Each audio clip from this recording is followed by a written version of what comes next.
Ya, el día de hoy seguiremos con la segunda parte de la vida de la iglesia primitiva. La semana pasada hablamos del gobierno de la iglesia en relación a lo que son los obispos, los diáconos, de cómo a través del tiempo pueden ir surgiendo modelos de liderazgo, pero siempre apegándonos a la palabra de Dios y a la vez cumpliendo las mismas necesidades del lugar, del entorno donde se encuentran. Pero ahora vamos a hablar un poco acerca de la doctrina. ¿Quién fijaba la doctrina si los apóstoles ya se habían muerto? Es importante comprender esto. ¿Por qué nosotros ahora, ya 2000 y cacho de años después, o 1990 y pico de años después, ya podemos tener doctrinas fijas como una enseñanza sobre lo que es el pecado, sobre la Trinidad, sobre la persona de Cristo, Dios Padre, el Espíritu Santo, quién es el hombre, la salvación por medio de la gracia, qué es la gracia, el perdón de pecados, el arrepentimiento, que para nosotros son doctrinas esenciales? Pero en ese momento, ¿quién las fijaban? Y esto sí nos ayuda a ver cómo a través de la historia se iban realizando los credos. Todavía no llegamos, pero ya en las siguientes clases vamos a ver cómo es que se llega al primer credo establecido, que era el credo niceno. Se llama credo niceno porque es establecido en Nicea. No más por eso. Entonces ahí es donde se establece claramente quién es la persona de Cristo, que la salvación es por medio de Cristo, de que estamos hablando de que el hombre es pecador y Dios está interesado en la salvación del hombre, manda a su Hijo y es totalmente hombre, pero también a la vez totalmente Dios, donde se establece eso. Y ahorita vamos a ver algunos de los ejemplos que de doctrina empezaron a haber ya ciertas divisiones o cuestionamientos en relación a la doctrina. Pero después de que los apóstoles se mueren, ya aquí estamos hablando, ya después del 100 de Cristo, surgen lo que se denominan los padres de la iglesia, o para algunos los padres apostólicos. Entonces nosotros hemos escuchado términos iglesia primitiva, los padres de la iglesia, y los padres de la iglesia, ¿a quién se referirá? Bueno, pues estamos hablando ya de una sucesión apostólica inmediata. Y ellos surgen a fines del primer siglo, pero también en la primera mitad del segundo es donde salen o surgen escritores importantes y se les denominó los padres de la iglesia, porque eran considerados discípulos de los apóstoles. Está en el 95 Clemente de Roma, Ignacio de Antioquía, Policarpo, que él se encontraba en Esmirna, Bernabé de Antioquía, Hermas de Roma, otro que se llamaba Papías, Papías de Guayaba, o no sé, pero ya empiezan a surgir los padres de la iglesia. Ya después ya no hubo nietos de la iglesia, bisnietos de la iglesia. No, ya fue cuando el gobierno de la iglesia se empezaba a hacer cargo de cada una de las cuestiones doctrinales. Y ellos empezaron a realizar escritos que con el tiempo se fueron compilando, se le llamó el Didaque, que contenían las enseñanzas de los 12 apóstoles. Y que conocemos ya nosotros como el Didaque, o que quiere decir enseñanza en griego, ya no se encuentra en la Biblia. ¿Por qué? Porque ya los apóstoles estaban muertos, ya no había una sucesión apostólica, ya el canon se encontraba establecido. Hay cartas como las de Clemente y Policarpo que son similares y son dirigidas a iglesias con dificultades. Un ejemplo nada más, un grupo de una iglesia en Corinto que se había rebelado contra los ancianos. Ya habían removido a los ancianos, esos de Corinto, ¿verdad? Todavía siguieron dando lata poquito después. Y Clemente de Roma escribe exhortando para reincorporar a los ancianos y abogando por la unidad en la iglesia. Cartas que nos hablan de que en Filipos había celos, había discordia, y Policarpo les escribe para ayudar a restablecer la unidad de los hermanos. Es decir, había todavía personas, como en la actualidad, que Dios levanta personas interesadas en el bienestar de la iglesia. Hay diferentes escritos como El pastor que se encontraba en Hermas, y esto lo voy a comentar porque es de donde surge el interés también de ciertas personas guiadas por el Espíritu Santo para decir, no, eso como que esa idea como que no es tan bíblica. Entonces fíjese, la primera, cuando hablamos de las cartas que le acabo de mencionar, las cartas, Ignacio escribe hablando de la unidad de la iglesia y sobre la autoridad del obispo, y da consejos como presten atención al obispo, a la junta de ancianos, a los diáconos, no hagan nada sin el obispo, todos ustedes deben seguir al obispo como Jesucristo siguió al Padre, que ninguno haga nada que tenga que ver con la iglesia sin avisarle al obispo. Y entonces, respetando todos esos aspectos de autoridad que sí son importantes, que nos ayudan a unas cuestiones funcionales. Posteriormente, el pastor, otro de Hermas, de Roma, se enfoca a la vida cristiana explicando ciertos aspectos de parábolas, pero fíjese lo que decía él en relación al arrepentimiento que conduce al bautismo. Entonces él decía, todos los pecados que son antes del bautismo, con el bautismo se borran. Pero si después del bautismo el creyente comete pecado, el creyente nomás va a ser perdonado solo una vez, antes del bautismo. No, pues, ¿qué pensamos qué pensaríamos de Hermas?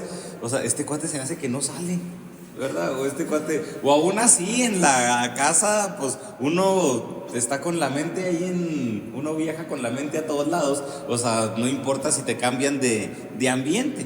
Entonces, eso es lo que él decía, y es de los primeros cuestionamientos que la iglesia empieza a hacer, y empieza a decir, pues no, o sea, si nomás se perdonan los pecados desde antes del bautismo y se perdonaron con el bautismo, pues entonces nosotros ya estamos perdidos.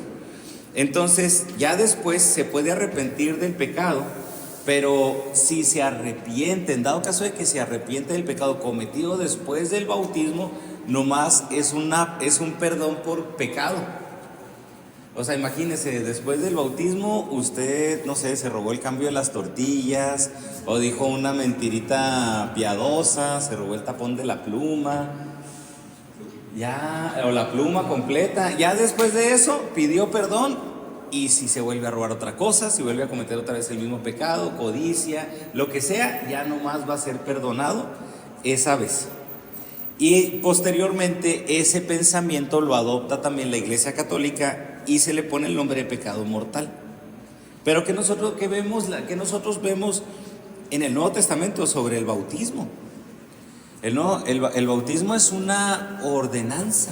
Lo vimos la semana pasada en la predicación, de que Pablo sí mencionó de que él predicaba el evangelio. Su objetivo era predicar el evangelio, no bautizar gente. Porque entendemos nosotros que aunque el bautismo es importante para un voto delante de la iglesia, delante de la sociedad, sabemos de que el bautismo no salva. Entonces, aunque sí represente esa renovación del corazón, ese nuevo nacimiento, el bautismo no hace posible que nosotros o el creyente resista al pecado cuando lo hemos conocido. Entonces, como resultado de esa enseñanza, muchos creyentes de la iglesia primitiva empezaron a rehusar bautizarse hasta ya muy tarde. Dicen, no, pues ya cuando tenga 80 años, 70 y tantos años, que ya sepa que voy a colgar los tenis, pues ya en ese momento me bautizo, porque si cometo pecado después de bautizarme y ya no me arrepiento, pues ya lo que afirmaba Hermas es de que ya después de eso no iba a haber salvación. Entonces fíjense lo importante de poder estar evaluando lo que nosotros creemos, porque Hermas era un padre de la iglesia, y aún así como padre de la iglesia no estuvo exento de errores de interpretación, de alimentar un pensamiento que él precisamente ya tenía preconcebido. Entonces dice, bueno, esto es lo que la Biblia nos dice. Él se basaba en Hebreos capítulo 6, me parece, cuando menciona que ya los que cometieron pecado después de haber recibido ese conocimiento, solamente espera que les queda una horrenda expectativa de juicio. Pero de todas maneras, Hebreos nos habla de que nos podemos acercar confiadamente al trono de la gracia. Nos habla de que tenemos un sacerdote que se compadece también de nuestras necesidades. Entonces ellos, los cristianos dicen, no, pues si esta enseñanza la está dando ese padre de la iglesia, pues mejor que me bauticen ya de grande o en el lecho de muerte. La carta de Bernabé, que no es el Bernabé que nosotros vemos en el libro de los Hechos, lo convierte en un libro cristiano, pero lo que empieza a decir Bernabé es de que todo el Antiguo Testamento no lo podemos interpretar literalmente. Empieza a decir eso Bernabé. Y luego, entonces, ¿qué hacemos con los libros históricos? Entiendo que los libros de poesía, entiendo que eso sí, no los podemos interpretar literalmente. Pero todo el Antiguo Testamento, entonces, habla acerca de los animales que tienen pezuña hendida, de los animales que rumían, y empieza a decir, bueno, si sigues comiendo de los animales sagrados, pues vas a seguir agradando a Dios. Entonces empieza a tomar ciertas enseñanzas del Antiguo Testamento como leyes ahora en el Nuevo Testamento. Pero qué curioso, ¿no? Si ya somos neotestamentarios, si ya incluso nosotros podemos ver en el libro de los Hechos sobre la visión que le da Dios a Pedro, que ya puede comer todo, porque Dios ha bendecido todo, o sea, toda la creación es de Dios y ha sido a disposición del hombre para que el mismo hombre pueda vestirse, pueda alimentarse, pueda servirse de ella. Entonces los mismos creyentes empiezan a cuestionar, oye, como que la enseñanza de Bernabé no es del todo correcta. ¿Cómo que el Antiguo Testamento se tiene que interpretar figurativamente todo? ¿Cómo que Hermas nos está diciendo que lo que tenemos que hacer es ya nunca pecar después de bautizarnos, o solamente cometer un pecado porque ya no vamos a obtener perdón? Entonces esto lleva a reevaluar, a estar evaluando constantemente lo que se conoce como el Didaquei, o la enseñanza, ese manual de enseñanza cristiana que ahora los cristianos estaban ya tomando en cuenta para ellos seguirse normando, para ellos estarse normando. Entonces ya aparte de eso tenían ellos la Biblia, pero basado en la Biblia ya tenían ellos las enseñanzas principales. Es como si nosotros hiciéramos un escrito, bueno, no falta en sí darle forma, pero ya hemos hablado sobre eso, ya hemos tenido una clase sobre las doctrinas que nosotros creemos, sobre doctrinas en las cuales podemos permitir aspectos de libertad, o hay cuestiones doctrinales que podemos decir, bueno, se permite esto sin pelearnos, por decir algo de lo que yo les he comentado anteriormente. Si alguien en cuestiones de un pensamiento reformado cree los 5 puntos del calvinismo, pues podemos decir, ok, podemos convivir perfectamente, y en esa doctrina podemos tener una tolerancia. Les comento que sí hay que tener y hay que establecer ciertos criterios donde podemos tener tolerancia, porque me ha tocado últimamente hablar con hermanos reformados que llegan al punto y me dicen, no, es que si no predica el calvinismo en esa iglesia, ni siquiera son salvos. Entonces, caray, o sea, ¿cómo? No, o sea, si tú no crees lo que yo creo, si tú no crees en la expiación limitada, por ejemplo, si tú no crees en la gracia, en la gracia irresistible, ni siquiera eres salvo. Caramba, o sea, ¿por qué estás llegando a tal extremo? O sea, ¿qué es lo que te hace ser ya tan separatista, tan fariseo, que es lo que quiere decir la palabra fariseo, tan separatista, de que ya incluso, aunque yo creo en la salvación y creo en las mismas doctrinas, si no creo en tu calvinismo, ya tampoco soy considerado salvo? Entonces, bueno, o sea, ahí rompe como que ciertos criterios, ¿verdad? Porque pudiéramos preguntarle, ¿y quién eres tú para decir que yo sí soy salvo o no? Si pues es parte de las doctrinas calvinistas. Entonces, les digo, por esto es importante. Pero aquí, en este Didaquei, era como, vamos a denominarlo, este tipo manual, para que ellos pudieran ver las doctrinas básicas, ver lo que ellos creían, y a la vez eso llevarlo a una cuestión de conducta. Entonces también esto surge y es necesario hacerlo gráficamente porque tenían ilustraciones que decían, un ejemplo: no extendáis vuestras manos para recibir y luego las cerréis cuando debéis dar. O sea, pues si las extiendes las manos cuando recibes, también para dar, extiéndelas. O sea, también puedes ser una persona dadivosa. Entonces ellos empezaron a tener estas instrucciones porque también empezaron algunos maestros a hablar sobre ciertas cuestiones de adoración cristiana y empezaron a distinguir que ya se estaban levantando falsos maestros. Si desde que Pablo le escribe a Timoteo empezamos a notar que ya había falsos maestros, que había un sustento apostólico, ahora imagínese cuando ya los apóstoles habían muerto. Cuando la iglesia empieza a crecer, empezaron a poner ciertas advertencias. Empezaron a decir cómo distinguir, hicieron un escrito dentro de esta misma enseñanza de cómo distinguir un falso profeta de uno verdadero. Y pusieron: cualquiera que dice en el espíritu dame dinero o algo parecido, no lo escuchéis. Pero si os dice que deis a otros que están necesitados, que ninguno le juzgue. Mira, hasta ya desde este momento están advirtiendo del Cash Luna, ¿verdad? Y del Benny Hinn y de los cuates esos. Entonces era importante para ellos tener ese tipo de consejos para tener ciertas advertencias. Pregunta: ¿serán necesarias también en la actualidad?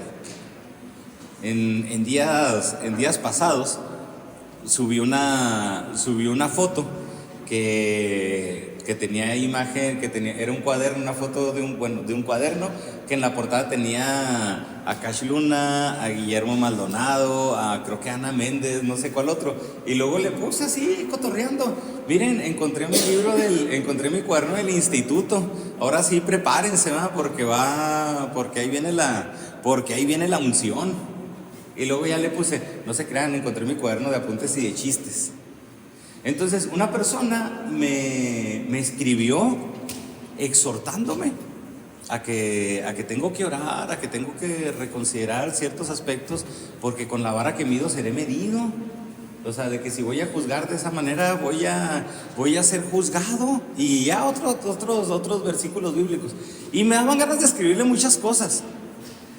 Muchísimas cosas me dieron ganas de escribirle. Pues ya nomás ora por todos los siervos. Porque pues también ellos le sacan un chorro, una de las cosas que pensé escribirles, ellos le sacan un chorro a la garra a los bautistas, a las personas reformadas. Pues también ese mensaje que me escribiste a mí, pues escríbeselo a ellos, ¿verdad? Aunque la verdad dudo que lo lean.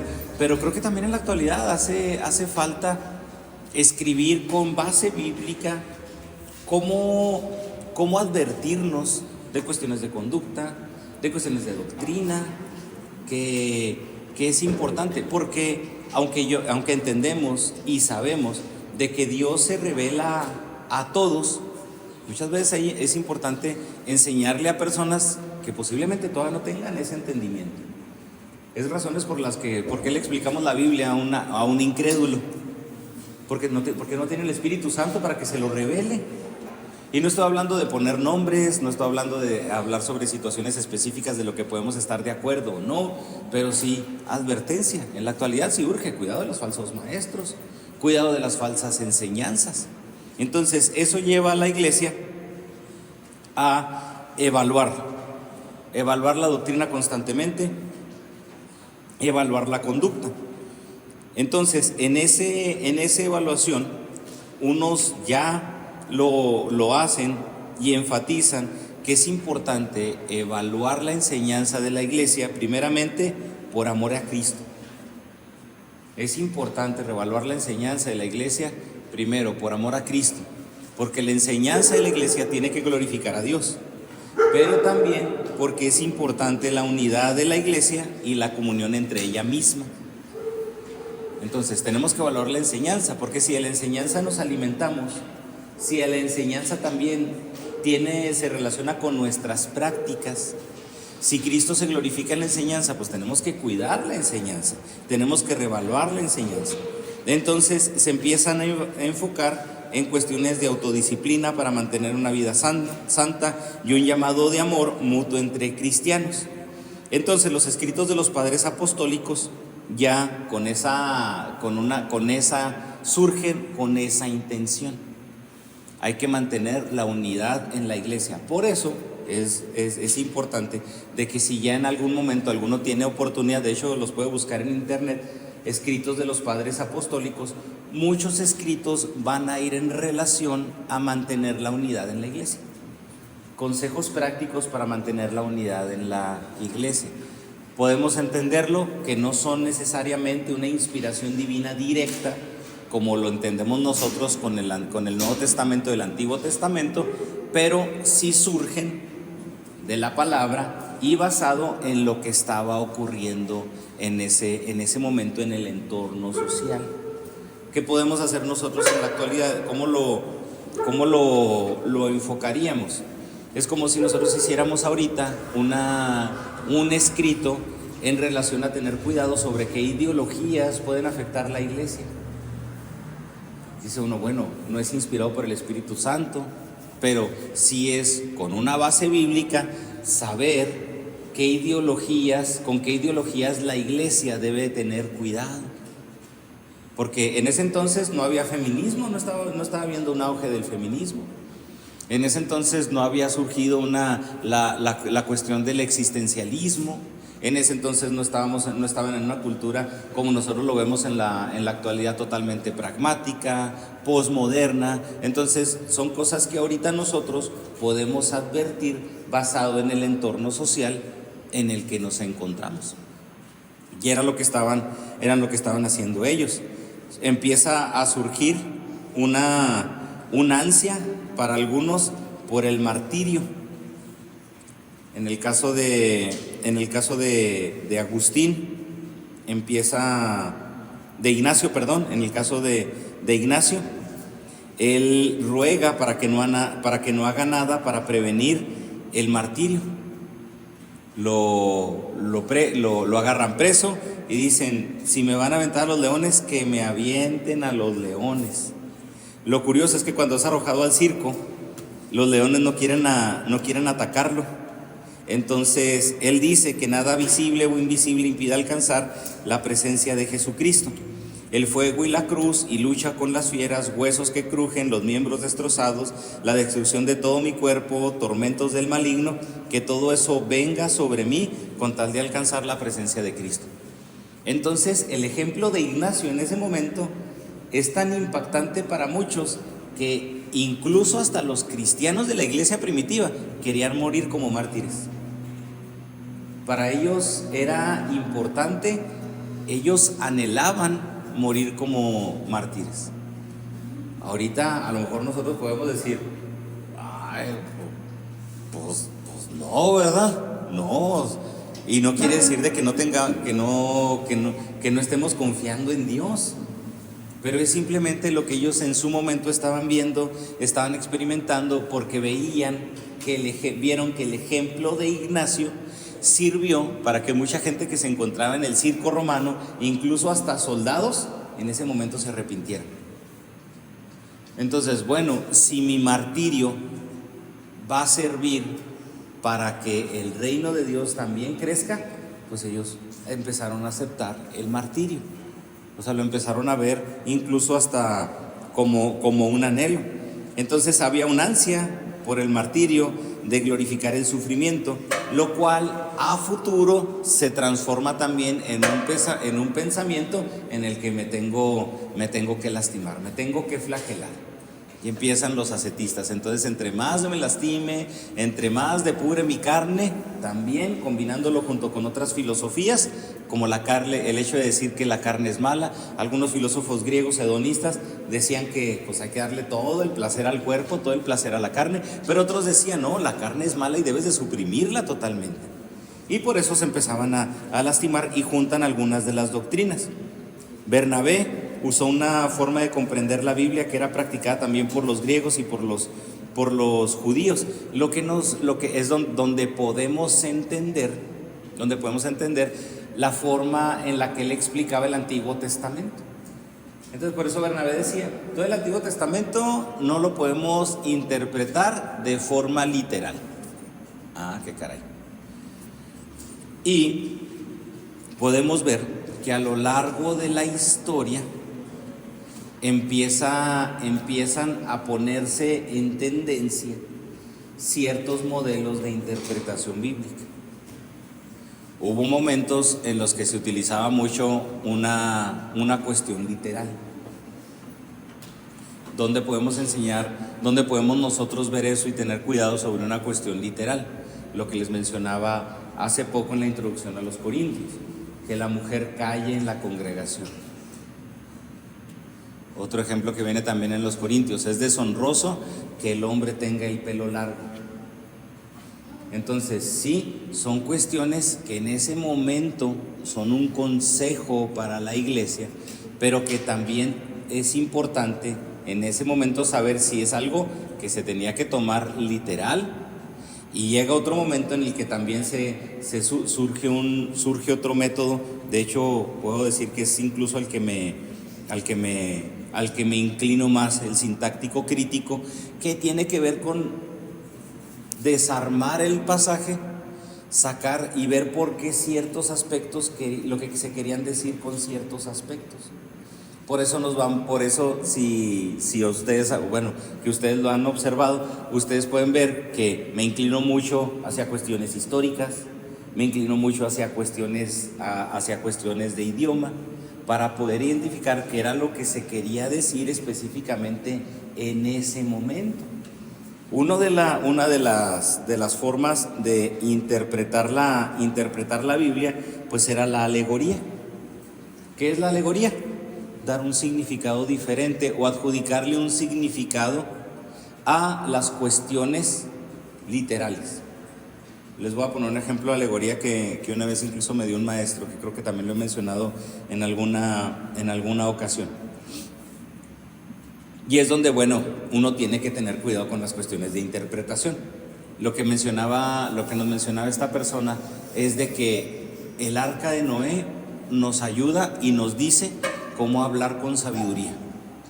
Y lo digo, caray, el arca de Noé. Bueno, a lo mejor uno puede decir, no hablar a lo animal, no, pues posiblemente. Pero lo que mencionaba el hermano, y se va a que el arca de Noé tenía una ventana. Entonces, pues nosotros tenemos una boca. Bueno, está bien. Y decía, nosotros, cuando Noé sacó el cuervo ya no volvió. El cuervo ya no volvió. Y él decía así, cuando salen cuervos de nuestra boca, no traen bendición. Pero cuando Noé saca la paloma viene con una ramita. Entonces, cuando de nuestra boca salen palomas, vuelven con bendiciones. Eso es una alegoría. Le estaba dando otro significado al pasaje que no tenía que ver. ¿Cuál es la advertencia de la alegoría? La alegoría es bien sensacional, O sea, si usted da esta enseñanza en una iglesia donde no hay una cuestión crítica del evangelio, y luego todavía la da parando la trompa, si de tu boca salen cuervos, no va a volver bendición. Pero si salen palomas, va a haber bendición a tu vida.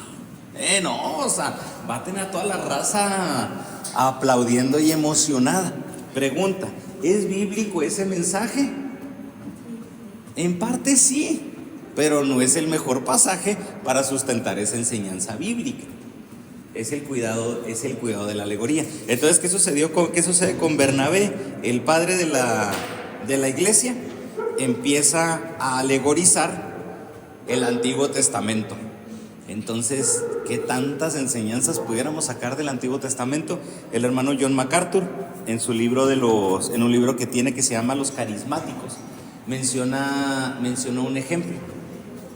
Y dice el hermano que estaba aconsejando a un matrimonio joven, y empieza a notar que había demasiadas diferencias y que empieza a haber muchos problemas y que ninguno quiere someterse al otro, que ninguno estaba viendo el interés del otro, que no estudiaban la Biblia. Entonces el hermano, pues a mí me sorprendió y dijo, pues entonces, ¿cómo se conocieron? Y luego el muchacho le dice, por una predicación. Órale, qué suave. Entonces pues al hermano se le hace curioso, ¿qué predicación? Y luego, ¿o de qué predicó el pastor cuando ustedes se conocieron? De Jericó. Ah, caray. O sea, no sé, ¿verdad? Si la muchacha era Rahab o qué. O dice, ¿pero por qué de Jericó? Entonces dice el muchacho, es que el pastor empezó a decir de que si nosotros queremos algo, que le demos 7 vueltas y que lo rodeemos. Y que después gritemos en el nombre del Señor y declaremos que eso va a ser nuestro.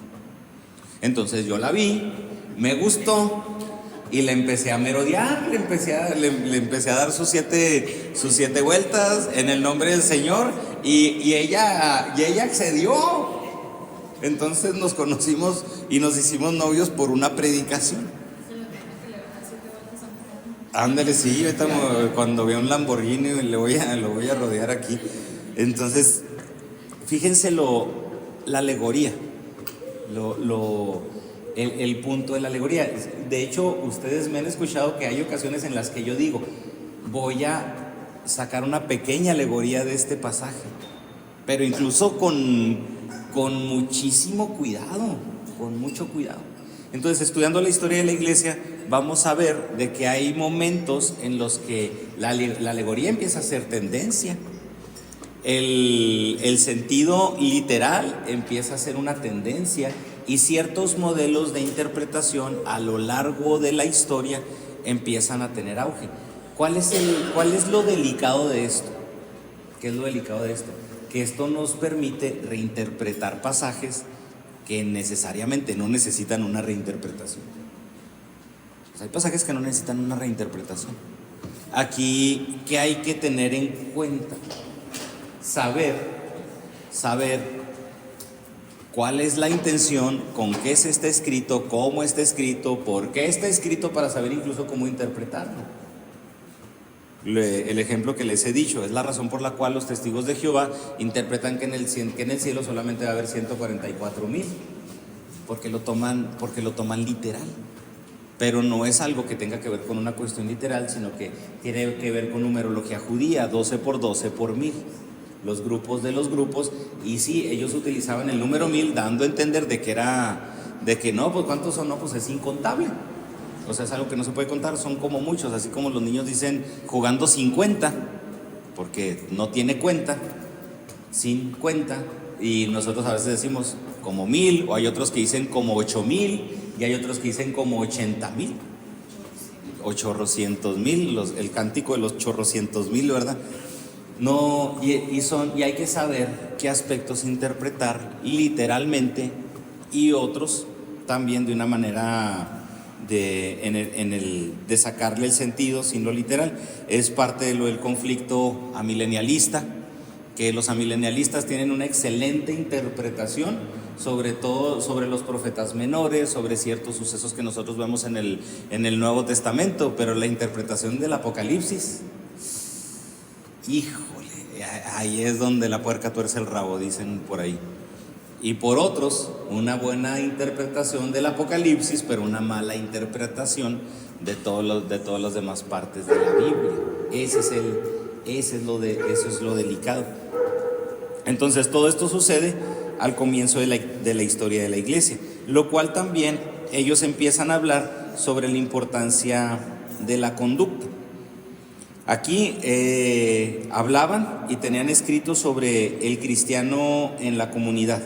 Los cristianos vivían dentro del Imperio Romano y vivían de la misma forma en la que viven los cristianos hoy en día.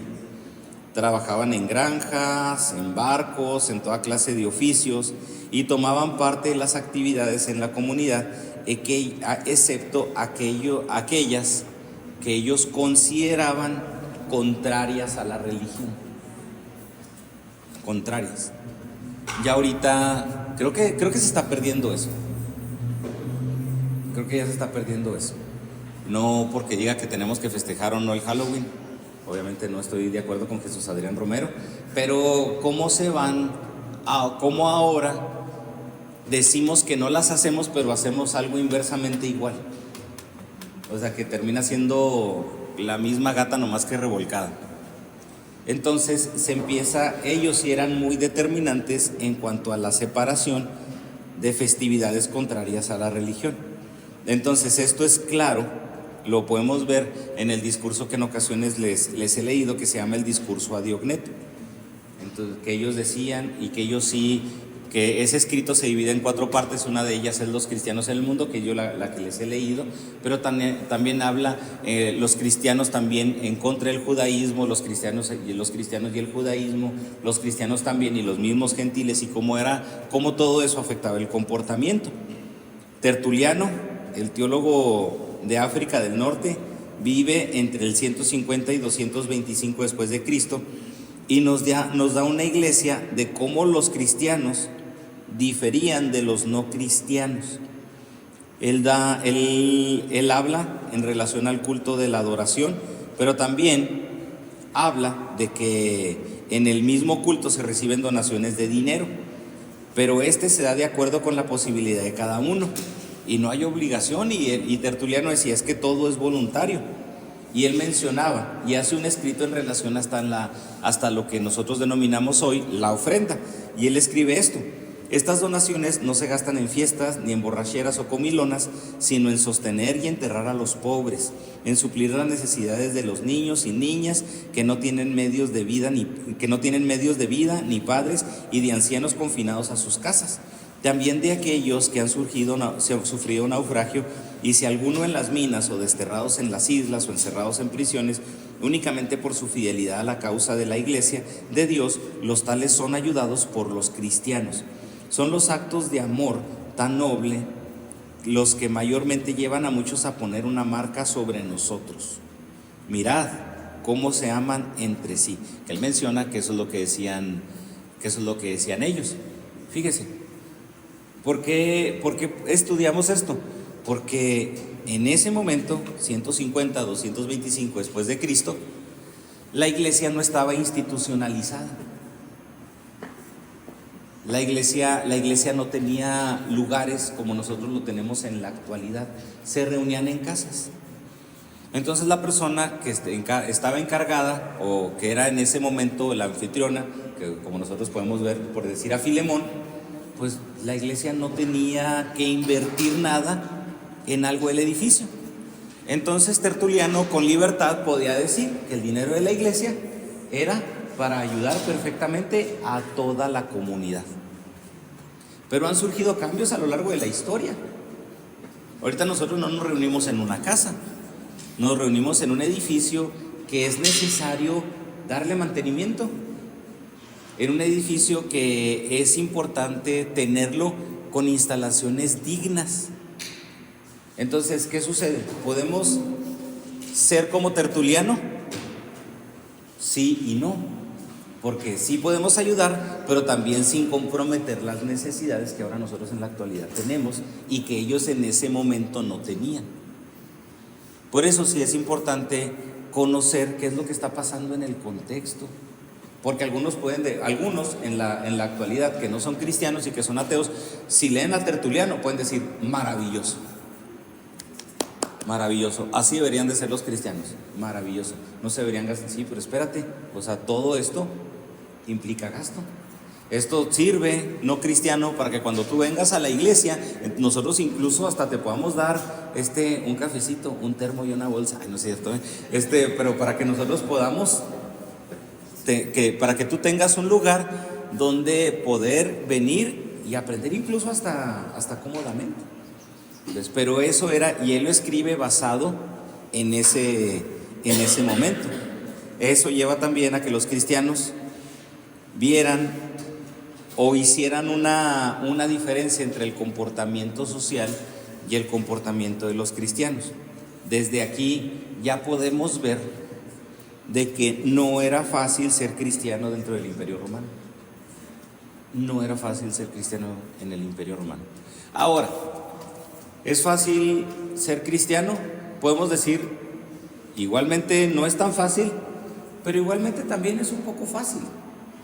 Porque en ese entonces no había una organización de las Naciones Unidas. No había escritos legales sobre abuso. No lo sabían.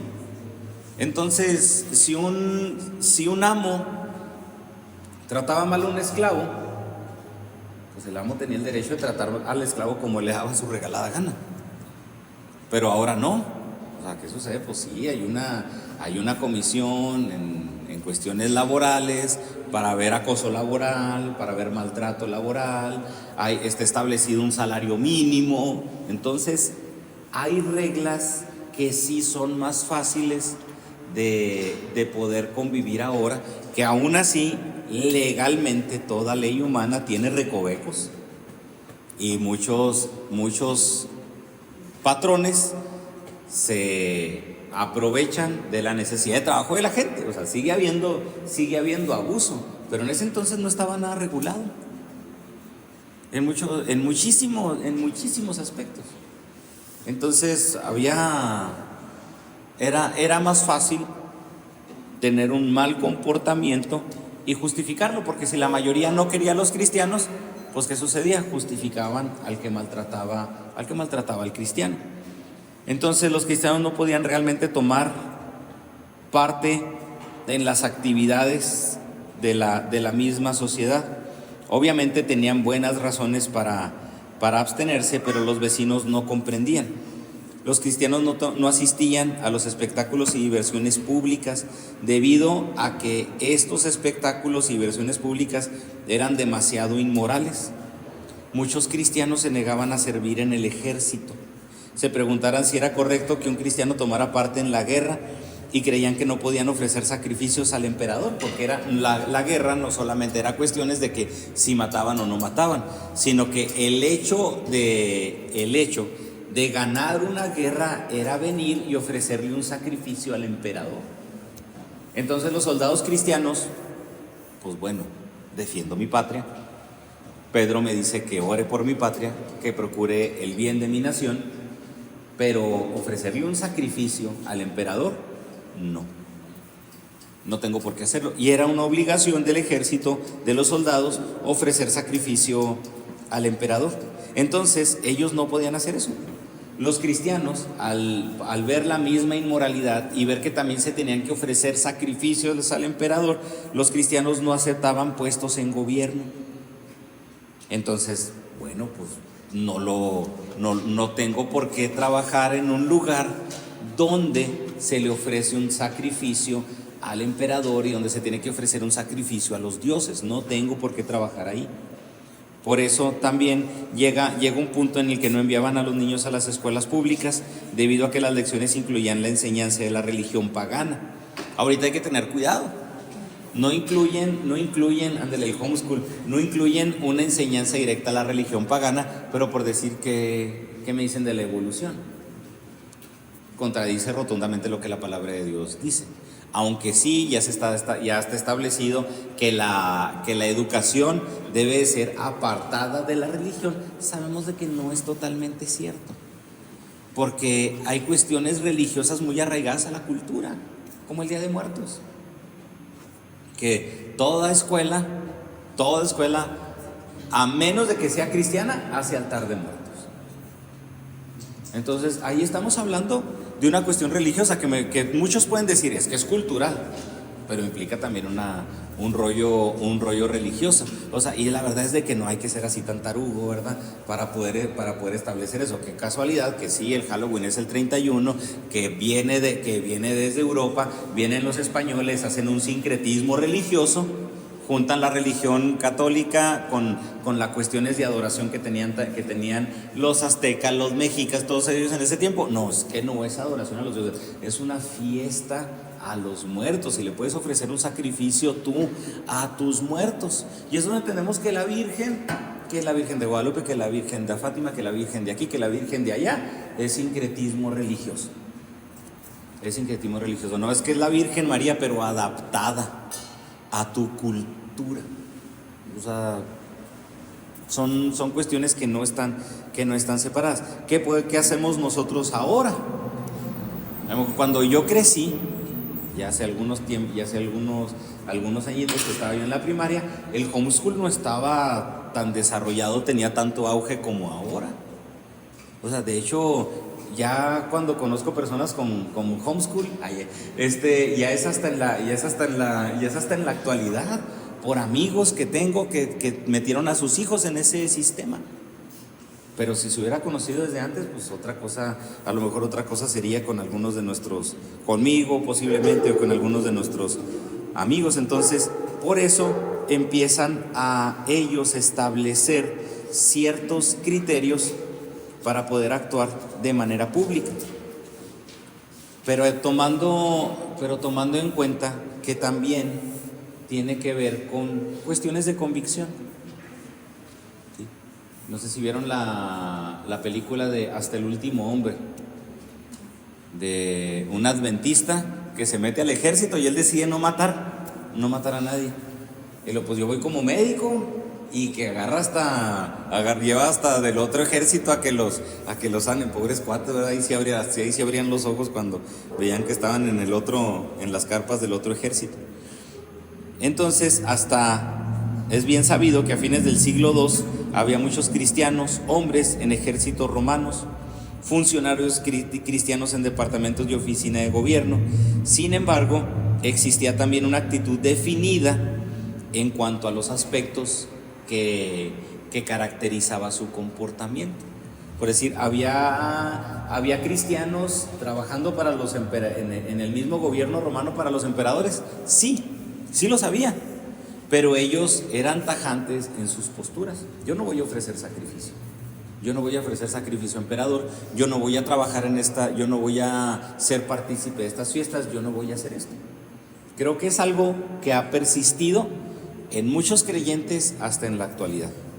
Y por último, cómo eso afectaba el matrimonio, la esclavitud, porque sí hay una diferencia entre los cristianos que tenían esclavos y los no creyentes que tenían esclavos.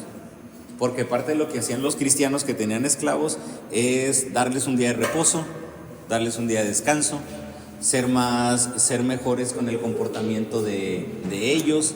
Entonces, incluso muchos esclavos también podían y llegaban a recibir, a tener a Cristo como su Dios, a arrepentirse de sus pecados por el mismo comportamiento de sus amos.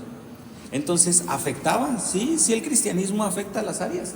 Entonces afectaba la forma del matrimonio, una tradición que se tenía en los matrimonios en ese momento era el aspecto de compartir, lo que le denominaban ellos compartir lecho. Entonces, si ustedes recibían o si se recibe a un visitante de otro lugar, a la familia del visitante, como una cuestión de hospitalidad, se ofrecía a la esposa. Esta noche, como cuestión de hospitalidad, te puedes acostar con mi esposa. Entonces, eso culturalmente era aceptado. Pero los cristianos que empiezan a decir, no vamos a compartir lecho. Te recibimos, te vamos a tratar hospitalmente, pero no vamos a compartir lecho. Entonces, eso afectaba todo, porque también en ese momento, aunque no estaba permitida la poligamia, estaba permitido el concubinato, y era común. Ya había personas con otras familias, aunque no eran necesariamente sus esposas, pero los cristianos que empiezan a hacer, no, solamente tenemos una familia, solamente tenemos una esposa. Y eso empieza a afectar el comportamiento y a marcar una gran diferencia. De modo que incluso se menciona que históricamente los cristianos dignificaron el rol de la mujer en la sociedad. Oiga, qué suave eso, ¿no? O sea, en la actualidad nos dicen, como cristianos machistas, porque la Biblia lo dice. No, los cristianos empiezan a dignificar el rol de la mujer en la sociedad. Empezaron a haber mujeres que se querían casar con hombres cristianos porque los hombres cristianos sí les daban su lugar, sí las respetaban.